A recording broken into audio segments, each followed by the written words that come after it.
Session 2, this is our 11 o'clock session of the Can Diversity Collective's Inkwell Beach virtual session. We are super excited to have you join us at the 11 o'clock hour. The panel that's coming up, just know that the thought leadership that you're going to get is going to be incredible, just like all the ones you've had for the first 2 days. Day 3 is no different. And C. Smith, the founder of the Can Diversity Collective and Inkwell Beach, and I'm proud to introduce this panel. It is World-Bending Activism, How Creativity Defined a Culture of Activism Around the World. I'm going to step out and allow Jacob, who's going to be the moderator for this great panel, take over. It's like a CCDC takeover. So Jacob, it's yours. You guys have a great panel, and we'll see you soon. Thank you, Adrienne. Hey, everybody, welcome. My name is Jacob Porpossian. My pronouns are he, him. I am one of the creative leads at FleishmanHillard, part of our global creative leadership team, and of course, our global DE&I task force. Welcome to our exciting panel, World-Bending Activism, How Creativity Defined a Culture of Activism Around the World, hosted by the amazing Can Diversity Collective. Although we're not on the sunny beaches of southern France right now, I can assure you that this conversation is going to be hot, hot, hot. Why is that? Because we aren't just talking about the world of activism and how it's changed over the last year, but we're doing it with the presence of this wonderful panel with us today. I mean, a real team of heavy hitters who are just making waves in their own right. And I cannot wait to introduce them to you all. So let's get right to it. First up, Emily Graham, Chief Equity and Impact Officer. Welcome. How are you doing today? Thank you, Jacob. I'm doing great. I'm so happy to be here. Nice. Well, we're happy that you are here as well, and really excited to hear everything that you have to say in terms of your perspective and everything that you've seen in the industry over the last year. Next up, we have XiaoHwa Ng, the Cultural Content Director at Admerasia. How are you? I'm doing great, thank you, and thank you for having me. Of course, welcome. Next up, Karlie Thornton from froSkate, the founder of froSkate, which, in my opinion, we were talking about activism itself. You know, take a couple of seconds, Karlie, to talk about froSkate, because this is all about being Black, femme, and proud, and making skateboarding accessible for your community. Welcome. Yeah, thank you. I'm so honored to be here and to be in discussion with everyone here. You kind of summed it up a little bit, but froSkate is a collective based in Chicago. But we aim to do so much more work beyond Chicago and to make our impact seen globally. Our main goal is to increase diversity and inclusion in skateboarding from on the board and also in the skateboarding industry. We all know it's such a white male-dominated space, so we really tried to make it a safe and more comfortable space for Black femmes, for those within the LGBTQIA, trans, non-gender conforming community as well, and those of the entire BIPOC community. We just try to create space for meetups, folks to skate together, and we also do initiatives within our communities to raise awareness to topics that are close and dear to our heart. I love it. I'm really excited to have you on the panel. I think your perspective is going to be really valuable with this group today. Next up, we have Rich Ferraro, Chief Communications Officer at GLAAD. Rich, how are you doing today? Welcome. Doing well. Happy to be here. Thanks for having me today. Thank you. Thank you. And finally, we have Cheryl Guerin, EVP of Marketing at Mastercard. Cheryl, thank you so much for joining us on this panel. We know that Mastercard has been doing some amazing work, especially over the last year, when it comes to brands really walking the walk. So I really appreciate you being here today and making time for this. Thrilled to be here, and it's an important topic, and I'm really proud of what we've done. So I'm happy to be here with you. Thank you. All right, so we're going to really dive right in. I think for everybody who's joining us and for everybody that is on the panel right now, the last year has undoubtedly brought activism to the front and center of culture. I've been an activist and advocate since I was a teenager, planning cultural protests and leading one of the most prominent LGBTQ community centers in Canada, the 519 in Toronto. And I can say like I saw how creative activism got over the last year, and for good reason, right? It was this like moment in time that was kicked off by the pandemic that created this different movement of information sharing online. And I feel like it started from there. And then of course we had the tragic murder of George Floyd that really took it to the next level. We had wars taking place all across the globe. We had the Beirut explosion in August.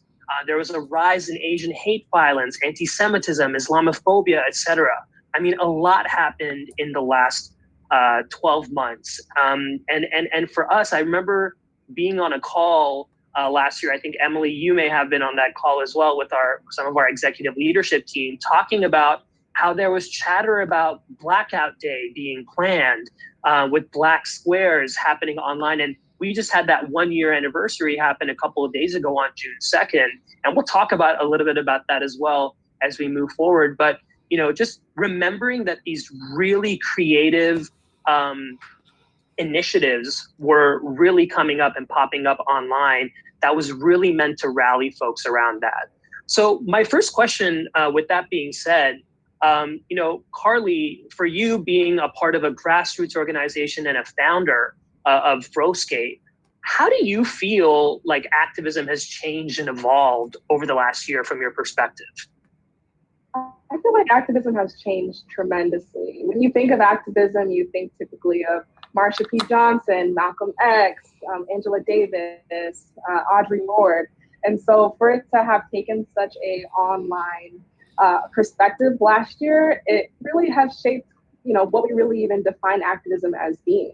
Do you consider yourself an activist, for sharing an infographic that you saw online, or do you consider yourself an activist for appearing at a protest? It's shifted a lot because last year we were in a pandemic, so we couldn't, perform in different ways that we're used to. Like we couldn't really be together in person. So we had to get creative on how we were going to support and share different things that were happening in the world and try to share our stance as well online. So that changed a lot. We had to be really creative over at froSkate because typically we're used to appearing weekly in person and being together in communities. So we had to do things online from, we've done panels together, we've done Instagram lives together, we've taken Clubhouse and spoken about different topics here to our on Clubhouse. And we've also decreased the events that we did, but increased the events that we did that were major and impactful for communities. So we held a protest that got a lot of traction online because of the flyer that we created, which brought out thousands of people to Chicago. We held food drives, and we were able to get over hundreds of items donated, and amazing, and a lot of volunteers that showed up for us as well. And this was the No Breaks initiative, right? Yeah, No Breaks was our protest that we hosted on July 4th last year, which was really to raise awareness on the defunding of the Chicago Police Department, which receives a huge chunk of Chicago's entire budget. And we wanted that to be, we wanted those funds to be reallocated into communities and into programs in the community that can actually help folks that are in need. And we also wanted to raise awareness to protect Black trans lives and to increase diversity in sports, from biking to roller skating to skateboarding as well. I love it. Thank you, Karlie. And I mean, when you just mentioned, awareness around trans lives, Rich, this year, along with everything else that I mentioned, we saw a huge increase in anti-trans legislation in government coming through. The GLAAD actually just updated their accelerating acceptance study, which really focused on looking at the general public's understanding of LGBTQ rights. How do you feel like that perception from your study and the findings of that are really playing out online? And what is GLAAD doing to really mitigate that and continue to be an activist organization for LGBTQ community? Yeah, and happy Pride Month first to start out. Yeah. I'm glad that you brought up the topic of anti-trans legislation, because our community has been bombarded with it this year. It's been the worst year for the number of anti-LGBTQ bills that have been introduced at the state level. 8 states now this year have moved to ban trans youth from participating in sports. 2 states have moved to ban life-affirming care for transgender young people. GLAAD's brand about activism is media. So we're a media advocacy organization, and what we mean by that is that we work, our staff at GLAAD works through all forms of media, from Hollywood, news, video games, kids' books, you name it. GLAAD is there in a behind-the-scenes way to tell stories that are going to educate. And one of the projects that we launched actually last month is that we've seen more and more brands participate in activism. It's Pride Month, so you can't go on social media without seeing rainbows from your favorite brands. But what our community keeps asking is, where are these brands when it comes to that legislation that we just talked about? Where are these brands outside of Pride Month? We've been doing research into where LGBTQ inclusion is when it comes to public communications from brands, and also when it comes to inclusion in advertising, because we do believe that there's a lot of power when corporate activism is done right. You can look back to the fight for marriage equality. Corporates played a monumental role in educating the public and in also educating our elected officials about why marriage equality was the way to go. Corporates can do the same now for transgender issues and educating the public, and we're going to speak with Cheryl about an amazing campaign that did just that, but also in taking a stance against some of the anti-trans legislation that we're seeing continue.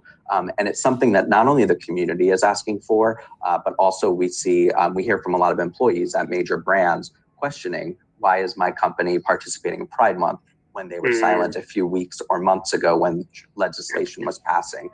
But one thing that we've been studying at GLAAD with Procter & Gamble, we released a study last month on advertisers. So we asked 200 brand advertisers and executives within ad and PR agencies where they stood on LGBTQ inclusion in public communications. And a finding that really jumped out that I thought everyone would be interested in here was that 80% of those who are working within brands, the executives that we polled, were worried about being seen as authentic by the community. And I've been at GLAAD since 2008. So I remember in my early years at GLAAD, working with brands and working with film and TV shows that were including LGBTQ people. And we had basically set up communications war rooms. I remember specifically when there was an ad with 2 dads, because we knew that anti-LGBTQ voices would say, let's boycott this company for including 2 dads. Today, flash forward, and we're living in a world where 2 days ago, the Gallup poll showed that 70% of Americans support marriage equality. We're living in a world where another study that we did with Procter & Gamble of non-LGBTQ people found that 75% of respondents of the Gen Pop are comfortable seeing us in ads. But now we're hearing from brands and ads, they're worried about being seen as authentic by the community. And I think that's not only an LGBTQ issue, that's whenever a brand takes on an activism issue or an issue of race or gender equality. How do they get it right? How do they get it authentic? So I think at GLAAD, we're saying a lot of power for brands to speak out during Pride Month, even more powerful to do it outside of Pride Month. And as GLAAD, we're working with some of the bigger advertisers now, like Procter & Gamble, to come up with some best practices and some tips for being seen as authentic and being authentic really as well. Yeah, I love that. I mean, the representation piece is critical, and I feel like that was a big part of the initiative for a number of years. And now, especially over the last year, it's like representation is great, but like, what are you doing? You know, talking about that authenticity piece of it is really front and center.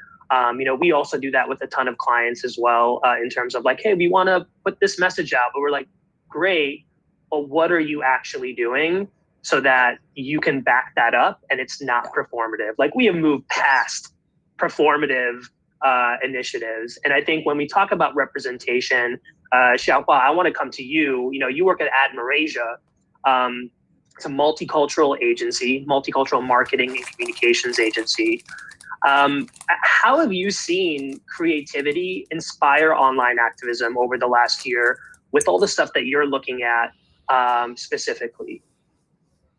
Yeah, it's a great question. And going back to what you said before, this past year, it's been quite the explosion of bringing in representation and creativity into the work, especially the digital space. But it's also comes on the flip side of it. It's been bittersweet for at least the Asian American community, because a lot of the attention that we've been getting in the creative work we've been getting is falling upon sad news, basically, just to put it like that. The Atlanta shooting and all the rise in hate crimes that we've been experiencing this past year has been a great motivator. And we are, I guess, glad that we are finally getting the news coverage that it deserves. But at the same time, wish it was under different circumstances, because quite frankly, representation has been a problem for years. It's nothing new. So to find that finally the interest is landing now has been a little bit on the heartbreaking side. But to be a little more on the positive side, it's been an onslaught of support this past year. People have really been growing into the space. People have been putting our voices first, which has been great. There's the 3 and 5 challenge from Omnicom initiative that we participated in, which was fantastic, that we had the opportunity to be a part of that, which is based on the idea, the concept that 3 and 5 Asian Americans don't feel seen or heard in ad content. And we rolled out a PSA to address that feeling and that truth from the Asian community. And if it weren't for the creatives behind these projects, then we wouldn't have these initiatives pushing forward and putting our faces in the forefront. There's a lot of other things that are going on too. Like there is a fantastic fashion brand. We Are Uprisers. They're putting out fantastic clothing to address Stop AAPI hate. There are people, musicians going out there and being given the opportunity also to have the platforms to speak. So yeah, I don't know if I'm answering your question directly about creativity, but there has been, I've been very proud to see the creative work that's been coming out and the diversity of the creative work that's been coming out from both brands taking, I don't like to say taking a chance on us, but brands listening, stepping back and giving the spotlight to the people who have something to say. And so it's been interesting. I hope it doesn't end. I hope it doesn't come. Yeah. I hope once things return to something of a normal, that things don't revert back. That's one of my actually greatest fears, is that we lose the progress that we've gained. But we'll see. We will see. I think just kind of like what I really picked up on what you mentioned was just around the idea of space. We talk about space and taking up space as minority groups and it being super important.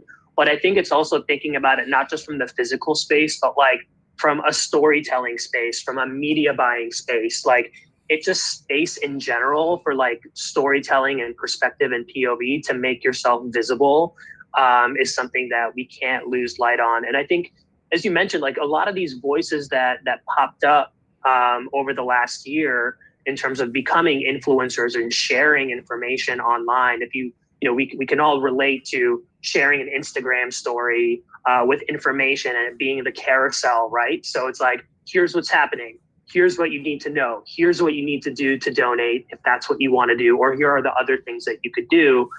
It was just really interesting and great to see platforms be utilized that way.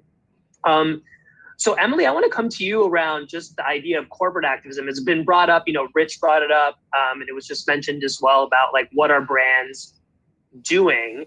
And I feel like corporate activism, and I kind of want to air quote it, maybe I shouldn't, but it's definitely changed quite a lot in the last 10 months. And just thinking, FH just kind of released their authenticity gap results, I think yesterday or 2 days ago. And it really revealed that brands are they're failing, on nearly half of what consumers expect of them. And some of the two prominent things that popped up was that consumers are looking to leaders to take an authentic stand on key policies and issues like the environment and public health and social justice.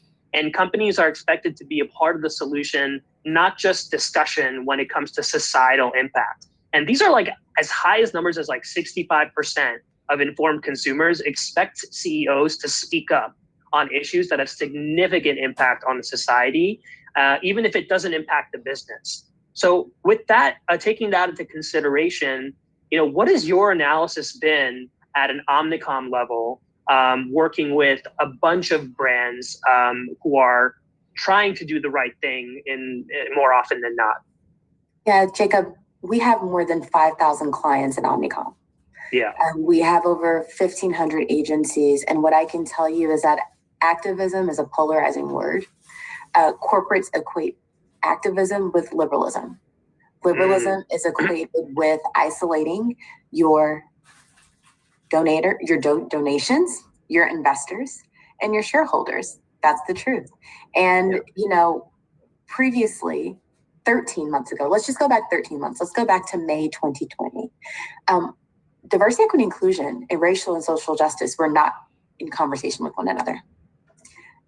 9 minutes and 29 seconds changed that with George Floyd's murder. When Darnella Frazier at 17 recorded it, it changed what activism became.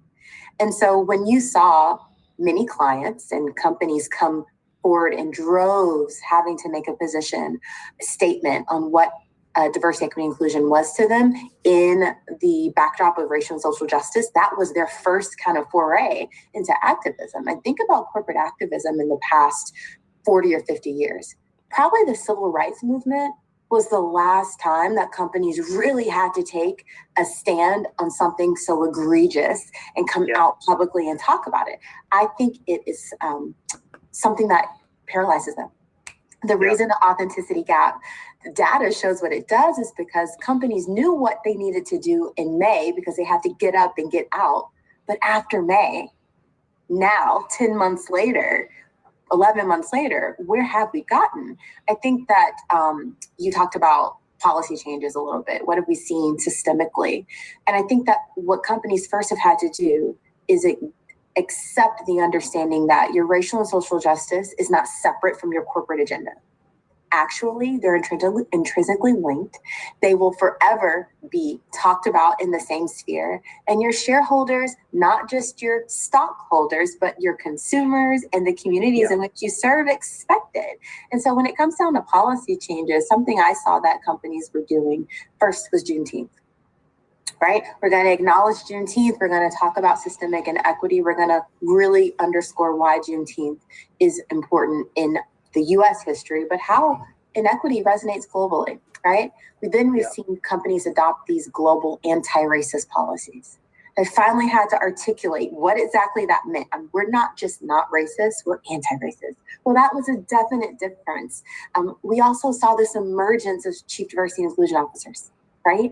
In the C-suite, not tucked under talent or legal, but really seen as an empowered role that is a C-level role that really starts to engender trans change across an entire organization. So you want to see something that is not just singled out, you want to see across an entire system. And I also see clients requiring us as their agency partners to change the makeup of their teams, to change the media buy, to change the advertising, to change marketing.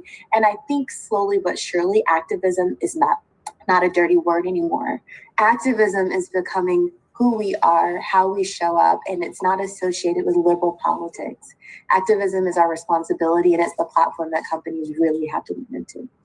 Yeah, I love that. And I know that we've had discussions around this is a social issue, not a political one. And every time we try and have conversations, it's always treading that line of people being like, oh, you're a liberal leftist. And it's like, well, no, I just kind of like want to be a good human because I think that's what we need to be. These are human issues. And we as humans we as humans believe that you have to fit in one area or another. That is not the case at all. And I think companies have to push back hard on that. Yeah, 100%. I mean, talking about companies, Cheryl, I mean, again, best for last, you work at Mastercard. And I mentioned earlier that you've been doing some amazing work and talking about, putting your money where your mouth is, talking about taking ideas and really them becoming solutions is, I think, what is really inspiring with what you're doing with, a program, not even just a program, honestly, like a solution is what I want to call it, is true name. And it's been making headlines. So congratulations on that. But also tell us a little bit about the idea of true name. Sure. And, this goes back to the shift that was happening. The shift that happened this year accelerated a trend that was starting.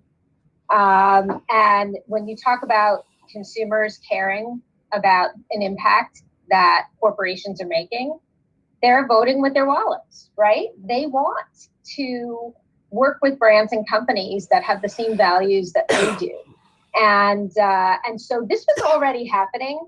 This last year pushed us, into an accelerated way. So True Name actually came out in 2019, so before pre-pandemic, but we had been, I would say allies, and focused on the LGBT community for some time. Employees, from a marketing standpoint and a business standpoint, and then from a social stance as well. And we learned, everything in marketing starts with insights. If you start there with understanding those pain points, and we learned one that was shocking to us. 1/3 of individuals who present an ID that doesn't have the same presentation of what the person looks like reported being harassed, declined services, or even attacked. And when we learned this, we were horrified, right? So we had been longstanding doing marketing campaigns, #acceptance matters, shining a light on why acceptance matters, and more of a marketing messaging focus for many years. Or even, we installed bathrooms at Pride, and they were bathrooms for all humans and, for all humankind, making sure that the trans community wasn't discriminated against. But when we learned this, we said we had to do something about this. And something that's really important is that Mastercard, we don't issue any cards directly. We're a B2B company, really, with this big consumer brand. And we needed to convince our partners, the banks and issuers, to come along with us. So we created the True Name Initiative. The reality is we didn't have a giant technical fix here. The presentment layer on the card had to change.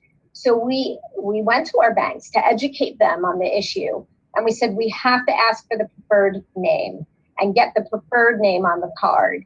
And so we announced in June 2019, by December 2019, the first True Name card was out in the marketplace with BMO Harris. Citi came along with us last year and launched. And now we're rolling out globally. We have processors, a processor comes in, now we can scale banks with True Name across the world. And so, I have to say, one of the things for all of us in marketing is, and it goes back to the activism subject here, is get out of the campaign thinking and out of the messaging thinking and get into the action thinking. What can we do to take an action that's meaningful? We did beautiful advertising, by the way. Then we did beautiful advertising that people could see, and they could actually put themselves for a second in someone else's shoes and what it feels like to be discriminated against in that moment of having an anxiety, something we all take for granted. I buy something and that's it. But it's unbelievable that this is real. And so the storytelling came as a means to to really get everybody to understand and know the product is a game changer. And we did it not just for Mastercard. We're calling on the industry to say we have to make a change as an industry. So this is our focus. And I guess I wouldn't have called it activism. I just called it doing the right thing. If you learn there's a pain point with a product and it's causing pain to somebody, you have to fix it. But it is who we are. Decency is at our core. Inclusion is one of our most important, aspects of our brand. And so it has to also be authentic. And this was important to us. Absolutely. And for everybody watching, if you have an opportunity to do so, I think we'll have a link in the chat that'll go out that has some materials that you can view. The True Name video, case study video is there as well. Make sure you check it out. I mean, it's a beautiful initiative and form of activism coming from a brand. And I think the impact has been huge. Rich, I know you said there was a partnership there when this was coming together. On your end, how do you feel the impact of True Name has had this ripple effect so far? Yeah, and I'd like to kind of compare it to what we spoke about earlier, some of the brands that are just changing their avatars on social media to get in front of our community and market to our community. I think what Mastercard did was not marketing to our community. They were making fixes within their own business and their own industry to include our community. And they had us at the table throughout. They worked with advisors from the trans community, leaders at GLAAD and other spots in the trans community to really hear from them what some of the issues were. And again, to recap, it was when a trans person's name was not on their legal ID, then their credit card and their financial products they were using also didn't have the name that they're using today. So every time they had to take out that credit card, it was a reminder of the discrimination that they couldn't use their name because of Mastercard policies or because of the financial services industry. Mastercard solved that problem, and then Citi raised their hand to say, we want to help this as well. And what was really powerful about both Mastercard's campaign and then Citi's campaign was they went beyond just fixing it and telling trans consumers, hey, you can use your name now on your card. They educated the public, and they educated not just the LGBTQ community, but I think Cheryl and her team, and then months later, this was like a year later with Citi, they went broad. They weren't hiding this. They weren't just directly speaking to the LGBTQ community, but they went really big in terms of earned media. So suddenly business media was talking about this issue and the discrimination that trans people face in financial services and financial products. And they were educating not only the business community, but the general public reading those stories. And then the ad campaign told actual stories of trans people. There was trans talent as well behind the camera helping to tell those stories. And what I thought was really powerful, and when you think about impact, is that Citi also had in bank, I guess you would call it, not in store, ads. So when you walked into a Citibank last year, you saw some of these trans stories and how powerful that can be for trans consumers who are not used to seeing themselves represented in ads or in media, and how powerful it is for parents of trans kids who aren't used to seeing that community. And the education that happens for cisgender people who might not be watching Pose on TV, though I wish everyone would, but who might not be seeing trans stories regularly. That's the power that advertising and that brands can have, is their reach is to those consumers who might not otherwise be seeing these diverse communities. So I thought it was just such a powerful way of going beyond Pride Month, going beyond the typical marketing to the community and really understanding the needs of the community and trying to solve problems. Yeah. So by the way, I was going to say, we have policies internally too, and we educate managers if somebody's going through a transition. How do you handle that? So it's 360. It's not just a one moment in time thing. Yeah, I love that, and that again, that 360 effect is definitely, the right way to go. Where it's like it's on the outside, it's on the inside, and then that's just who we are as a brand and as a company. I want to flip things around a little bit. So I know we've been talking about all the really great things that have come through online and over the last year in the form of activism, but we have to be honest with ourselves too. There's been some pretty unpleasant things that have happened as well online when we're talking about like this counter activism or selective activism, as we like to call it. And I want to kind of go back to Karlie right now. What are some of the negative ripple effects that you've seen, in your opinion, that are causing quite a lot of harm? It's kind of hard to narrow it down to just a few, because I feel like there's quite a lot. unfortunately. Just with social media in itself being such an algorithmic place, we're kind of being fed the same information that we're comfortable with in the first place. We're not really being shown information that would challenge our point of views too often. But thanks to social media, in the good side, we are also, because people are sharing so much more than they typically would, we are seeing more than we typically would be, exposed to. But there's still a lot of kind of shadowing going on in terms of like our point of view and our perspective of what we're actually seeing. People are also being a lot more reactionary. People are posting a lot more because they see something on their feed versus actually trying to do the research, seeing if they align with what they're actually saying, and actually seeing if there's something that they can do to actually help change what's going on. People are sharing on their stories and not actually doing the work in real life to make change. So, you can share, but are you actually calling your congressman? Are you writing letters? Are you showing up to local board meetings? Are you showing up and standing outside of something to disrupt, let's say, a meeting that is going to be trying to enforce laws or bills that are prohibitive to actual change happening, good change happening in our communities?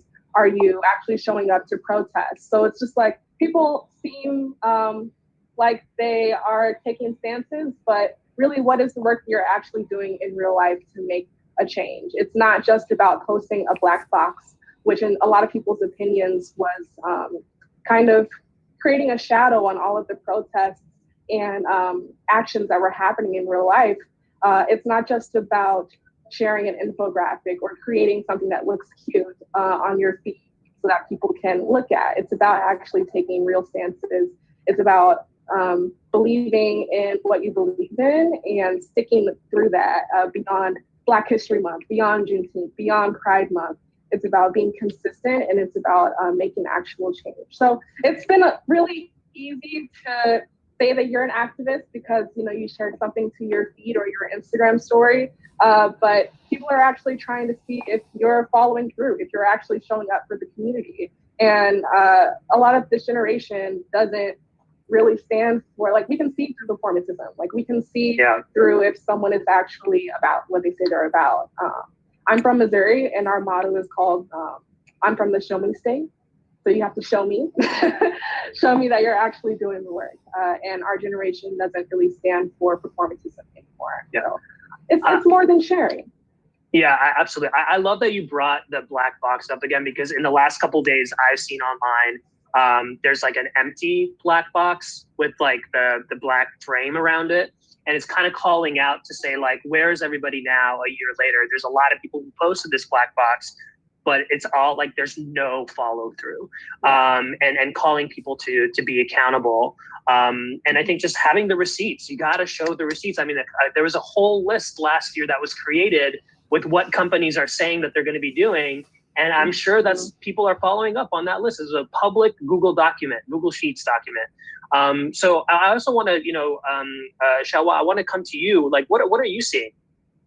Jumping on that wagon, Karlie, you're 100% correct. And that's why Admerasia works very closely with grassroots organizations, because when brands come to us and they're like, what can we do? Can we post a picture or do an Insta story? We're like, yeah, sure, you could do that. But what would really help is like some money, dollars, is like dollars given to this organization, or putting a voice and a face in front of the camera and giving them a platform, or hearing these people's stories. That's how you can really start doing some change. And so I agree with you. There's a social media, as much as it creates awareness, has given us also a sense of safety that this is enough.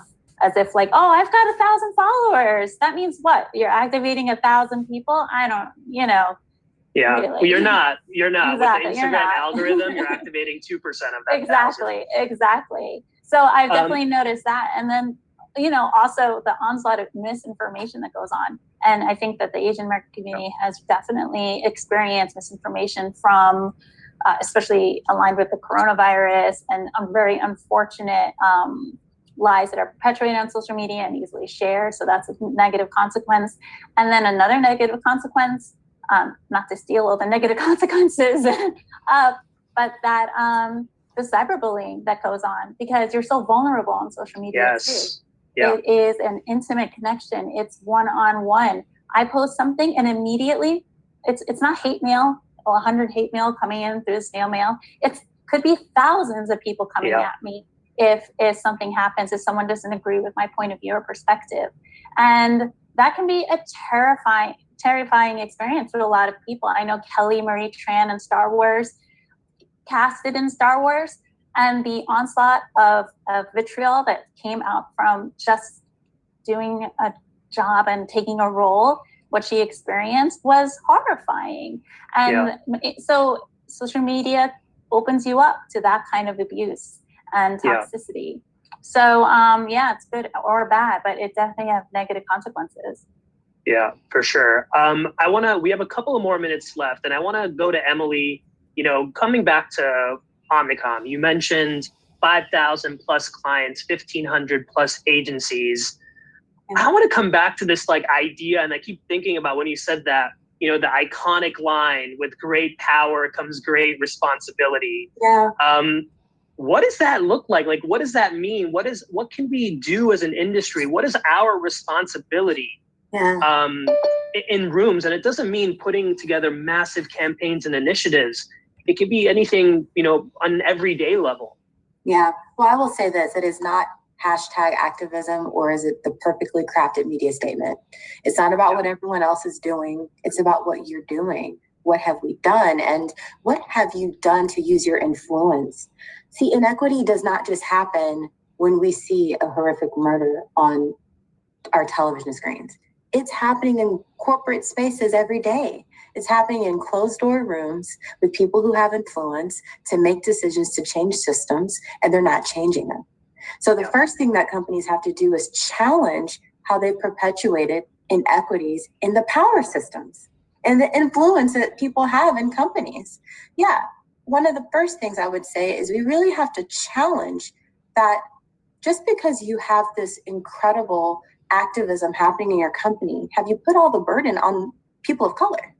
Have you put all the burden on people from marginalized communities and said, see, we have all these great things going on, and they become your talking points in your proxy statements?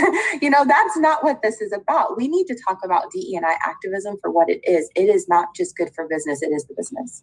It is society. And I think one thing we can do differently is to lean into that so we can be catalysts for adoption. Imagine the power, Jacob, if communicators, marketers, advertisers use their power to debunk that, the dangerous tropes and the misinformation, and encouraged our clients to leverage their platforms to do more.